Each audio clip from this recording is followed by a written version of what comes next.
I'm Liz Hirsch-Naftali, and welcome to Capital Coffee Connection. I'm really excited to be here today because we have a great guest.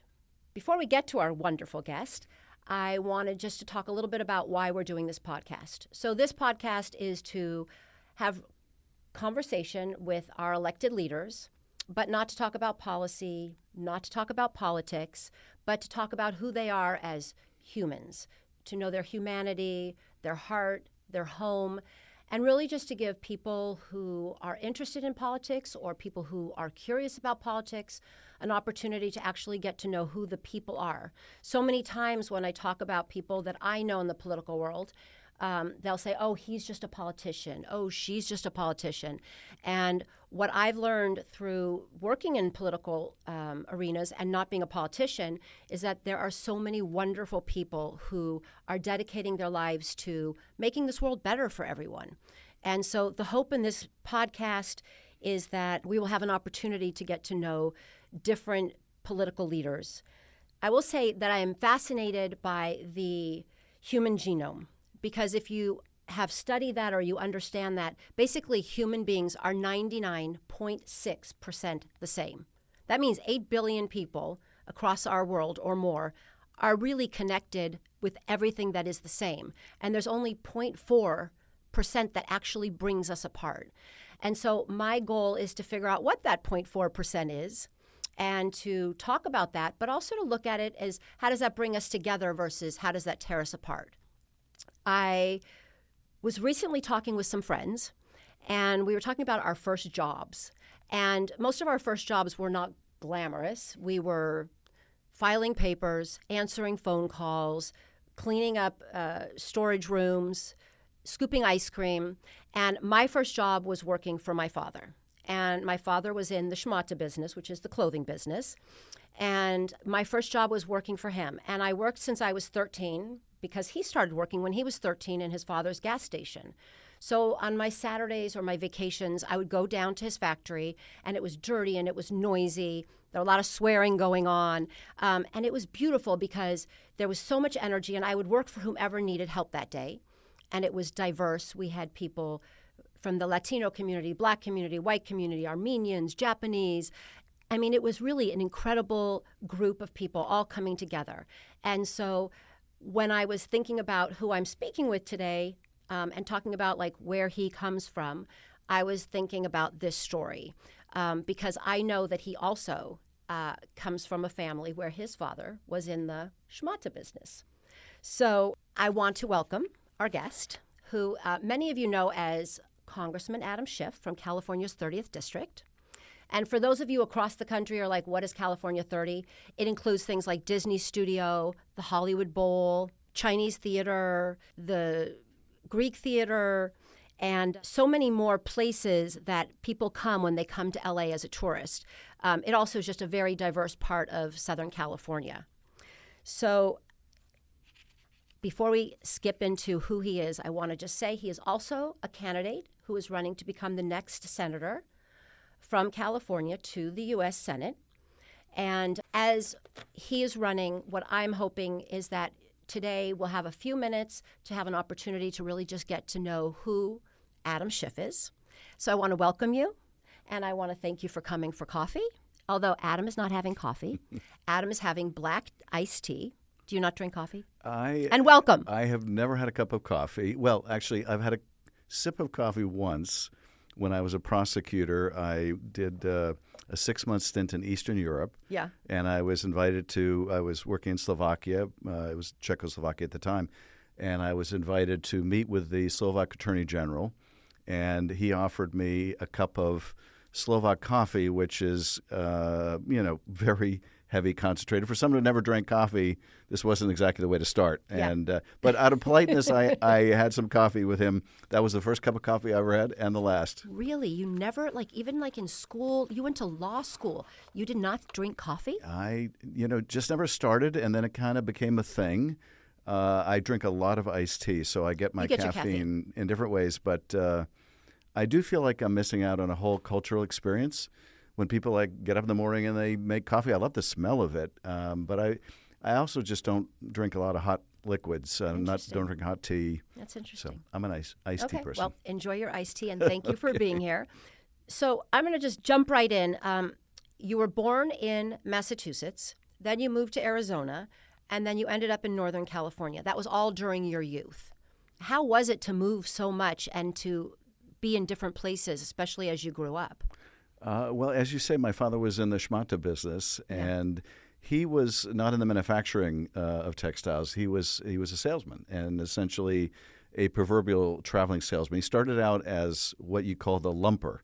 The lumper is the guy that holds the bags for the salesman. Oh, I didn't know that. That's And interesting. eventually he worked his way up to salesman, but he was on the road a lot when we were kids. And he would go away for a week or 2 weeks, and then he'd come back home, and he called my older brother and myself his two shadows, because when he was home, we would follow him around from room to room and around the house just to be with him. Right. And he was ultimately promoted and transferred to Arizona. We moved there for a couple of years, and then to the Bay Area, where I lived in Alamo, Danville.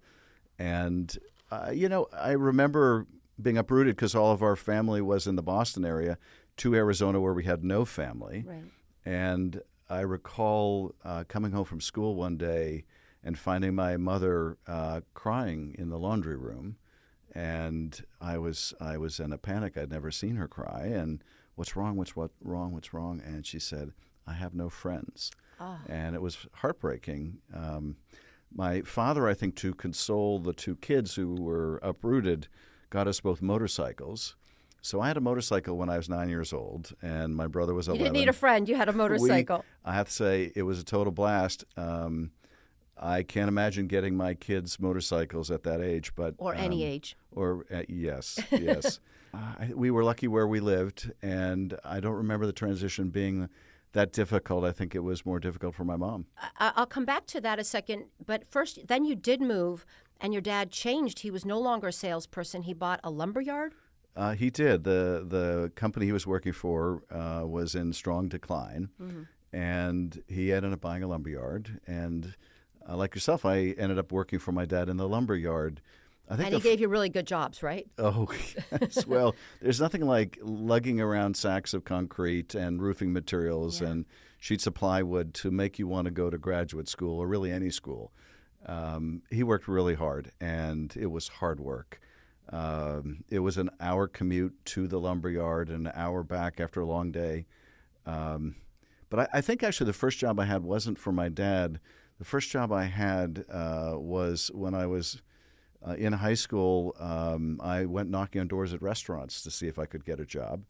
And I got a job, knocked on the door of a place called Yogurt Delights in Danville, California, typical California kind of restaurant. And gave my pitch to the owner, who was a woman named Mrs. Blair. And she said, well, we just had our dishwasher walk out on us. When can you start? She asked me, and I said, I can start right now. And she gave me an apron, and I went to work. So you were a dishwasher at a yogurt store. I was a dishwasher, and then I worked my way up to work the cash register because I had good enough math skills. Yeah. But I always think those are the kind of jobs that really give us a solid foundation. It does make you want to go to grad school, perhaps. But as life goes on, you have really learned so many, and I think also people skills, because it's all about how you get along. And at that point, that's what you can learn, and then you have to use it, and you want to use it later on in life. That is so true. My mother was a realtor, and she was a great salesperson. My father was a great salesperson. And whether it's selling clothes or selling lumber, it's the same skill. Yeah. And they were both really good at it. And like you say, those skills of interacting with people and keeping customer service in mind are actually quite relevant in politics, particularly customer service. Politics is a customer service job. It's a retail. It's talking to people. It is a totally retail job. Yeah. Talk a little bit about your family, because your grandparents, they came through Ellis Island. My grandfather and my great-grandparents actually came through Boston. So I don't think they came through Ellis Island. And they came from, on my father's side of the family, Lithuania, and my mother's side of the family, Poland, from Vilnius and from Bialystok, respectively. And they got out while they got out was good. And we've looked to try to find some of the family that didn't leave. And I think some were lost in the Holocaust. And Others made it to other parts of the world, but most left around the turn of the century, and it was a good thing that they did. Going back to your parents, what was like, do you think, other than buying you a motorcycle, what were like the best influences and maybe things they said to you or comments they gave to you that were mottos or are who you are today? I think our parents tell us things that we sometimes don't necessarily listen to at the moment, but they sink in and then they become part of who we are. It's so true. My father told me when I was young and trying to figure out what I was going to do with my life, he said, if you're good at what you do, there will always be a demand for you, which was a very liberating idea because you could follow your passion. You just had to try to be good at it, and you could make a living. And as a result, I felt free to pursue my passion in public service. My brother is a playwright, chose another very difficult career. But I think we both felt like we could because we had that kind of encouragement. On my mother's part, it was just, I think, her unconditional love. And both my parents gave their two sons a sense of self that was strong enough to withstand hardships along the way. Yeah. And that was probably the greatest gift that they gave us. Yeah, it's important. Okay, in high school, because we all have high school stories. Like, do you have a moment in high school that still stands out that was awkward, funny, wonderful, that you can look back at and go, oh, wow, yeah, that happened to me. And it could have been in a movie scene, but it was my life. I'm sure that it would take me a long time to go through all the awkward moments. One that stands out just now that you ask it was I asked a girl out to the junior prom, and my father was at work, and I didn't know how to tie a tie. I'd never worn a tie up until the prom of my junior in high school, and my mother didn't know how to tie my tie. I think I remember her trying to tie it for me. And so I just tied it in a knot, and I got to my date's house, and her father answered the door, and I introduced myself, and I could tell he was kind of looking below my face. Yeah. And I said, "It's not right, is it?" And he said, "No, it isn't." And he then stepped around me and untied it and then tied it correctly. It's a good one. It's a good one. We should get that photo somewhere. And how about a teacher? Did you have one teacher that motivated you, supported you, and kind of encouraged you to keep going or to find some passion in studying that then you carried on through? I had a few really great high school teachers. One was a woman named Barbara Abbott, and Barbara Abbott taught Shakespeare. And I developed a kind of a lifelong love of Shakespeare, and it's part of, I think, why I love language and the beauty of language. She used to take her class up to Ashland, Oregon for the Shakespeare Festival, and we'd camp out for several days. We'd go see a play every day, sometimes 2 plays a day. It was wonderful. I also had a speech and debate teacher named Al Gentile, and he was an incredibly wonderful teacher, eccentric personality. I had another teacher, McClellan was his name, who taught contemporary world problems, and he was wonderful also.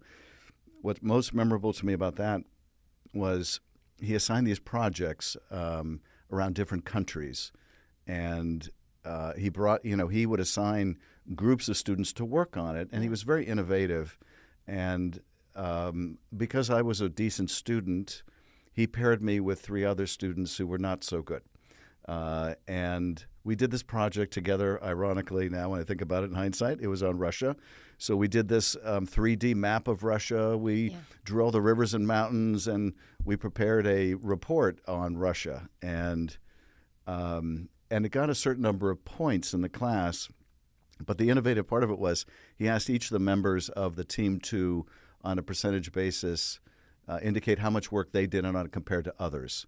And these 3 of my colleagues basically gave me all the credit for it. And I got so many points from that project. He told me I didn't need to take the final exam in the class because I was already doing well enough.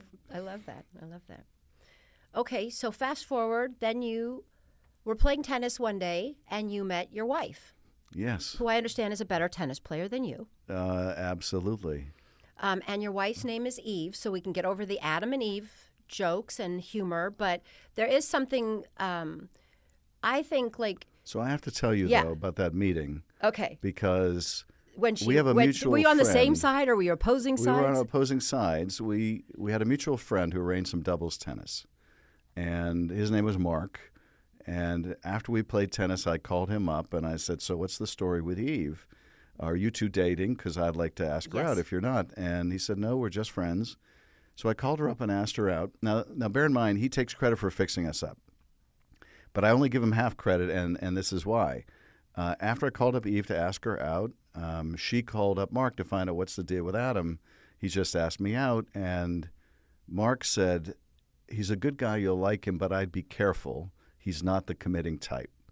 And this is why I only give him half credit. Yeah. It does not sound like the kind of thing you say when you're fixing something. Not the somebody best up. friend at that moment. No, but we've been married now for 20, let's see, we're married in 1985. So what is that, 28 years? So I would say I am the committing type. Yeah, I'd say you did pretty well. And talk a little bit about, like, to be doing the work you do and to have a wife and kids. Like, she has to do a lot. And she has been your supporter, but she also has been the person who's made it all possible for you to do the work you do. So could you just talk a little bit about, like, what that means to you? Because that's pretty incredible to me. It is incredible. And, being married to someone in politics is not an easy thing. She's a very private person, which makes it even more challenging. Because my district is on the other side of the country from the capital, it means I'm going back and forth all the time. So, raising our kids, that meant more of that challenge fell on her shoulders. But the difficulty became even more intense during the last several years when Trump was elected and I became the sort of public enemy number one of the MAGA crowd. And we started to get death threats directed at me, at her, at the whole family. Yeah. And if she wasn't such a strong person, we never could have gotten through all this and wouldn't be able to get through it. Still, I do remember one time coming home in the evening, and she was very upset, and she was visibly shaking, and I thought it was some threat that we had received. And this was, I think, in the first year of the Trump presidency, when he started attacking me and Fox started attacking me, and I said, what's wrong? What's wrong? What's wrong? What's wrong? And she said, I just can't stand how millions of people, they just hate you, how millions of people hate you. And this was something that I'd had to acclimate myself to, that with the megaphone that Trump had, with the megaphone on Fox, with the Tucker Carlson's, all the rest of those people constantly attacking me, there was just no way I could respond. Or set the record straight. There were just going to be millions of people that thought ill of me, and there would be nothing I could do about it. Yes. And I either had to acclimate myself to it or find another line of work. But I didn't realize until that moment that she had never acclimated to that. And in many ways, I think it's harder on a spouse than on the elected official. Yes. Because they're even more powerless to respond. So I'm, lucky in so many ways to have a wonderful wife like Eve, but particularly in these most trying times for the country and trying times to be in office, she's been, just amazing. Yeah. It's always interesting perspectives. Like sometimes we lose sight of what the perspectives are of people around us that are with us, but what are they going through? Right. So talk about your kids a little bit, and not specifically, but just being a parent. So what is the best thing about being a parent, and what is one of the most challenging or the challenging parts of being a parent? The best thing about being a parent. See, I started with the good. I just go back to something someone told me when my daughter was born. I have two kids, Lexi and Eli, and I have to sort of prompt myself not to call her Alexa because she doesn't go by Alexa anymore. She goes by Lexi, but I still call her Alexa. Yeah. They're now 25 and 21, and both legal. What's that? I said they're both legal. Yes. Well, my son is, I should say, he will be 21 at the end of the month. He still thinks he's legal. Oh, yes. Oh, that's for sure, and has for some time. But I remember when my daughter was born, someone telling me, "You're not going to believe how much you can love something," and that was so true. And it would be hard for me to say what the most wonderful thing about it is. They just bring us so much joy. The hardest thing is, as one of my friends once told me, you're only as happy as your least happy child. Right. And it's heartbreaking when your kid isn't happy for whatever reason. And we're lucky our kids are happy for the most part, but life is life. But I am so proud of both of them and love them to pieces and feel very lucky, very lucky. Yeah. Sometimes it's I think for me, sometimes the hardest thing is to see them going through a struggle, but knowing that I can't fix it. Yes. And that I shouldn't fix it because first they need to go through it, but it is very painful to watch any child of ours struggle through a time. But like you said, we are blessed that they can get through it, and it's not always that way. But it is one of the harder parts about being a parent. Absolutely.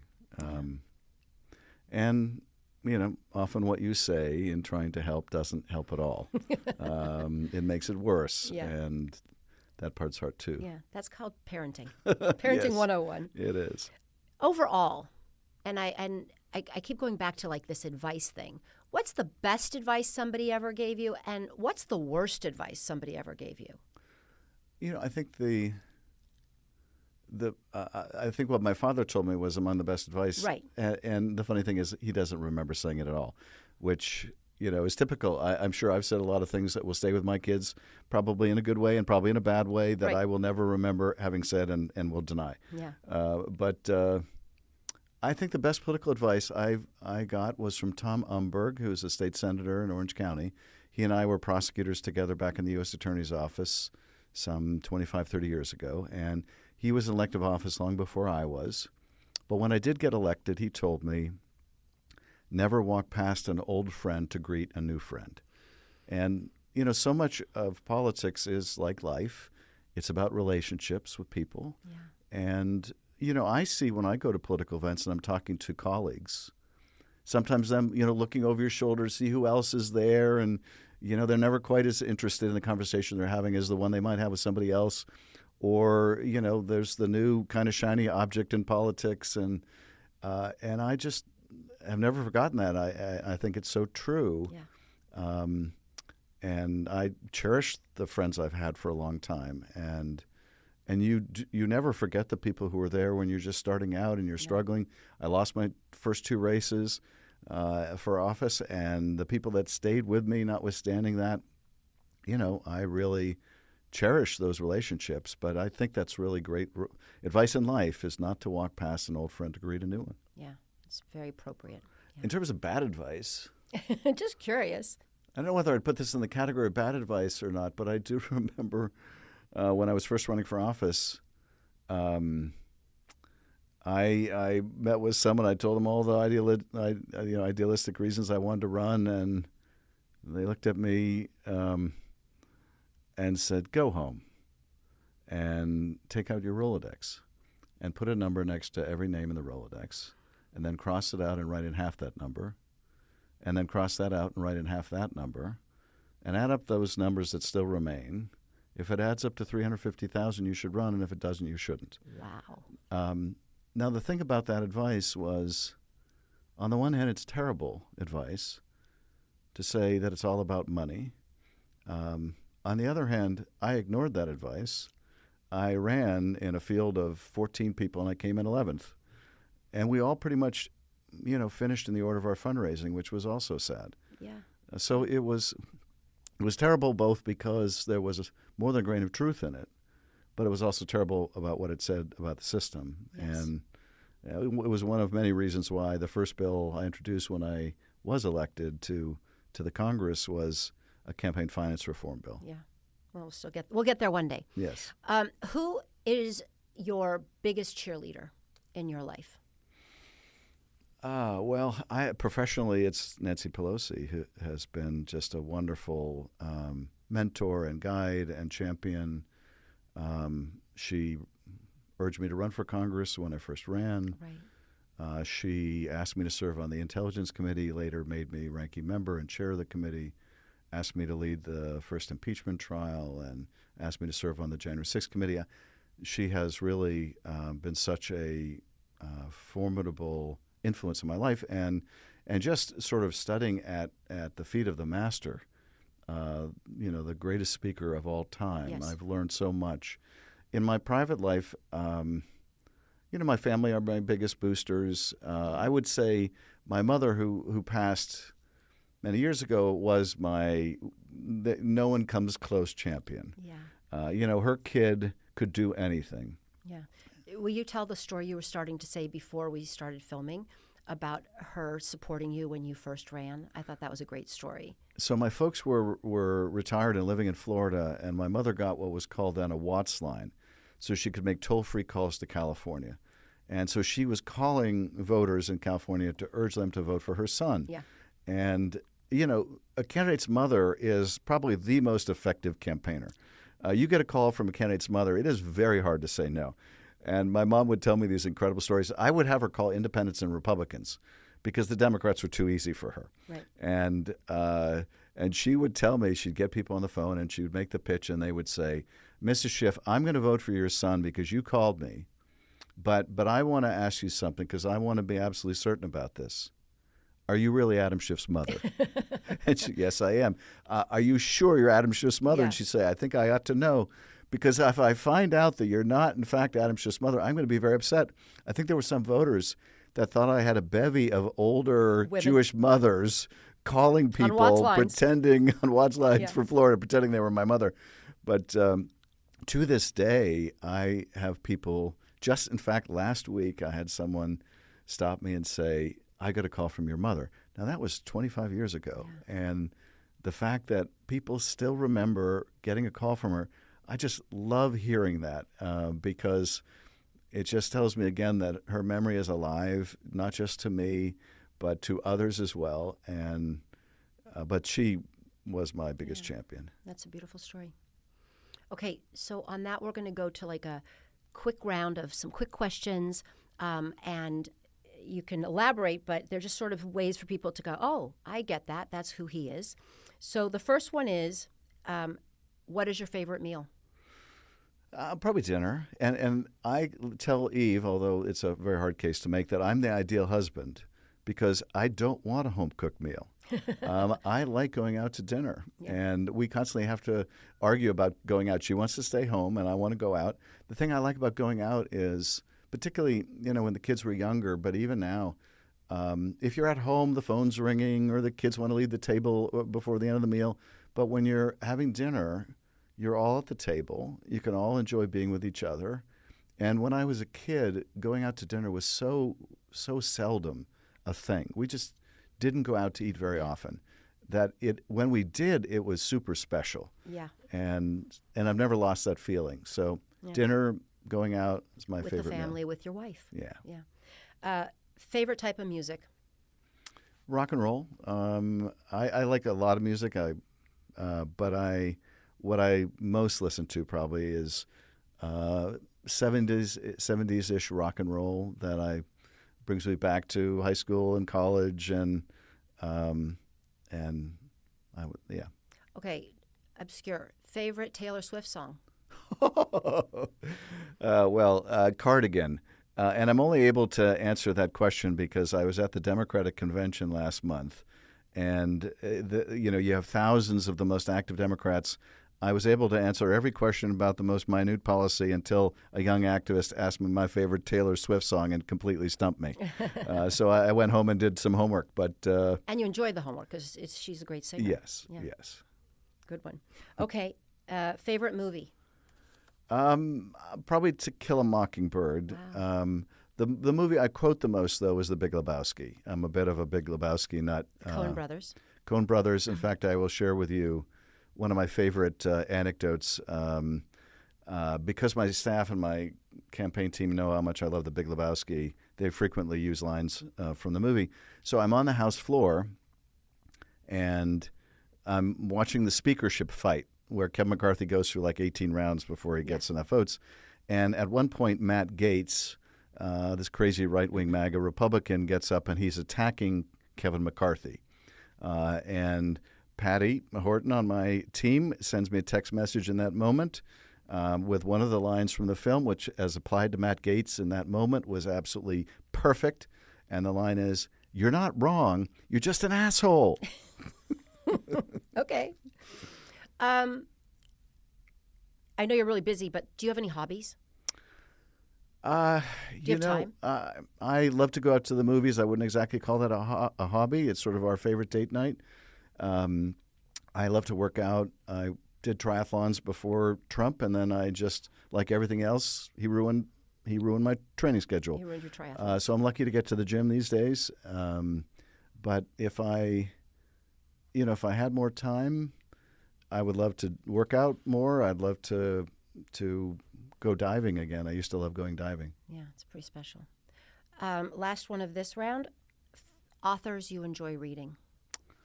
Well, and I know you're an author yourself, but if you had free time, what would you be reading besides political documents? I usually will keep a work of fiction on one coast and a work of nonfiction on the other.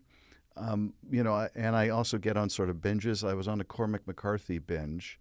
I just got his latest book, and he just recently passed, I believe. I think he was. I was saying up until recently that he was the greatest American living author. In terms of nonfiction, I read a lot of biography, and I think my favorite biography recently was the biography of Grant by Ron Chernow, which I would say don't be intimidated by the size of the thing. I always found the Civil War to be inaccessible. I found it very difficult and dense and hard to get into until I read Grant, and maybe because Grant takes you through the Civil War through the prism of a single person, it was actually much easier to comprehend. And but Chernow is such a brilliant writer and historian that I think that was, of the biographies I've read lately, my favorite. Yeah. So you don't read like a lot of People magazine and things like that? I don't read a lot of People magazine, although my wife just got a subscription because our daughter lives in New York now. She is works for a celebrity booking agency, and so that my wife can stay up to date on what she's doing. She that. decided that we would subscribe to People. Okay, good. Well, it's got its purposes. Yes, it does. I love that. Okay, so this is the place where I do this game, which is called Kiss, Marry, Trash. Others know it as Kiss, Marry, Kill, but we don't kill. And do you know the game? I do not. Oh, okay. Well, it's going to be fun. So basically, I'm going to say three things, and you have to say what you would kiss, what you would marry, and what you would trash. And it's like a card game families could play, and around the dinner table. Obviously, you didn't play that, but it's really easy. So I'll start with a really easy, like, softball. Winter, spring, summer.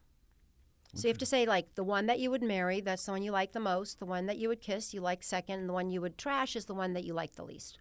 Oh, well. So winter, spring, summer. I would say marry the spring. I love the spring. Okay. Kiss the winter. Mm-mm. I love the snow. And trash the summer. I hate the heat. Okay. See, you're good at this game already. Okay. This is another really hard one. Pastas. Fusilli, penne, spaghetti. Oh, definitely spaghetti. Oh, I'm sorry. Yeah, you got. I would marry spaghetti. Okay. And I would probably kiss. Fusilli, and trash the penne. Trash the penne. Wow. Yeah. Okay, you grew up in It does remind me, though. Yeah. My daughter was 5, and we asked her what does she want to do with her life. She said, "I want to be a hospital doctor and help people, or I want to work at CPK and make penne." And make penne. Yeah. So we thought, wow, that's great for us. We'll either get free medical care in our old age or fresh pasta. And now she's booking talent for People magazine. So, yeah.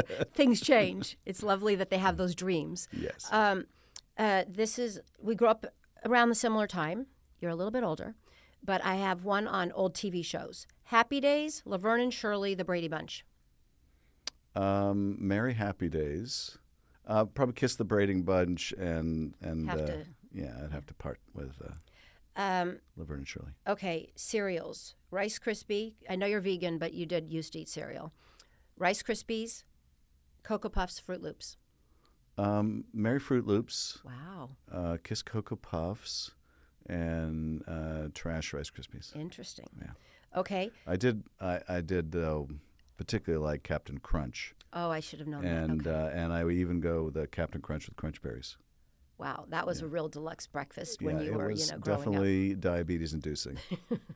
And something you would not want your kids to have definitely today. not. If you were going to relax, how do you rate Netflix, reading, meditating? I would say, that's really hard. Marry Netflix. Yeah. Kiss reading, and Trash the other. Meditating. Yeah. Yeah, but I actually do meditate a little. My brother is very much into meditation. I just have never really done much of it, but I do try it occasionally. Yeah. Sports, and these are just random. Tennis, pickleball, golf. Marry tennis, and I literally did marry tennis. Yes, you did. I met Eva on a tennis court, and she plays quite often, and I love to play, although I just don't have the time. Kiss pickleball and Trash golf. Okay. And then the last one is music. Pop, country, hip-hop. And I know you like all kind of music, but if you had to think, what would it be? Pop, country, hip-hop? Marry pop, kiss hip-hop, and Trash country. Wow. Okay. Yeah. It's all good. I All know. good answers. I think I just lost the country vote there. You may have, but we didn't kill anything. We're just trashing, and it has Okay. to be an order of something like that. We're kind of getting to the end, and I had two last question thoughts. One is, Maya Angelou said, "Do the best you can until you know better. Then when you know better, do better." And I thought about, when I was thinking about you and who you are as a person, not as a political figure, but really who you are as a person. I think that sort of is who you are. You're always striving to do better. And then when you feel like you've done better, you want to keep doing better. Does that make sense to you? And how do you feel? I had never heard that quote. I love that quote. Yeah. I think that's a great way to look at life. You do your best until you figure out, that just doesn't make sense, and then you do better. Yeah. I love that. And I also think it's constantly knowing that you can improve, but also never just resting on your laurels and saying, oh, I accomplished something, or I have this family. But then how do you keep going forward to enrich both your political world and, most importantly, your personal world? I think that is so true. And I think also, and this sounds very trite, but when you fail at something, if you're willing to look hard at why you failed, it really does contain the seeds of a future success. And after having lost my first race, I learned a lot. I really knew nothing about running for office when I first ran. I lost my second race. It was hard to come back from that, but I learned from that too. Yeah. And when you asked about reading, one of the things that I love about biography is less about what people do when they get to the point where you know about them. Right. But the story of how they got there is always much more interesting to me. And the story of how people got to where they are is a story of struggle. And, that ends up being what defines us, is our struggle more than our success in a way. Yeah. And struggle is trying and failing and trying again. Yeah. And that's the purpose of this podcast, which is to have those moments where we can really learn, because people just know who you are now. But where did you come from? Exactly. And so that is it. And then the last one, it's a question of joy. Because I feel like so many people right now are rushing around and sometimes they have a hard time stopping and just saying, what do I appreciate? What is good? But the idea of joy to me is if one has joy for whatever they do, then they actually spread joy. And that spreading of joy to others can become contagious, and a little ripple becomes a wave. So my last question is, what brings you joy? And how do you feel, or how do you see that the joy that you get from what brings you joy, then you can share with others, and what that has an opportunity to do? I get a lot of joy from my family, but I also get a lot of joy by laughing. I like to laugh, and I like to be around people who are funny, and I like to go to see movies that are funny, and I look for the humor in things. And I think these days in particular, if we didn't laugh, we'd go mad. Every year I do a comedy night at the Improv or the Ice House. It's a campaign event, but it's one of my favorite campaign events because it's just fun, and you laugh at yourself. I do a little stand-up at these events, and then we have professionals come in, so people will tell me not to give up the day job, but I just totally enjoy it. And being able to laugh at yourself is particularly important these days, but being able to share that with others is also a treat. Yeah, I think it's very true. I mean, when we laugh, it actually, scientifically, and I don't mean to go down that, but they show that laughter and smiling and feeling good is actually very good for your body and for your health. So I think that is something that spreads joy. When you make other people laugh and then they go home and then they tell the jokes or they feel good, they continue to take the seeds that were planted at the comedy show. I will check out your comedy show next time it's in town because I'd like to see if you should keep your day job, But I think whoever, is listening and learning is really gotten an opportunity today to kind of not know just who you are after all these years of hard work, but how you got there.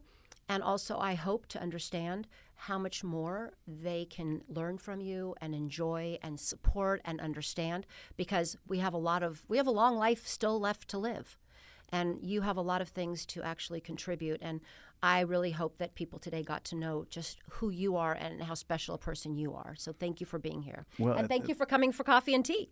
Well, thank you for having me, and thank you for doing this podcast. I think it is just a terrific concept and a perfect execution, of course. But thank you. But people do view those of us in elective office as sort of cardboard cutouts. You see those cardboard cutouts of politicians, and people's view of us is not much different than the cardboard cutout. They have no idea, often beyond our policy work or what we're saying, what is that person actually like, and getting a chance to kind of peer behind the screen and see what their daily life is like, or what their family is like, or the successes and failures they've had and what they take from it all, I think is terrific. Yeah, thank you.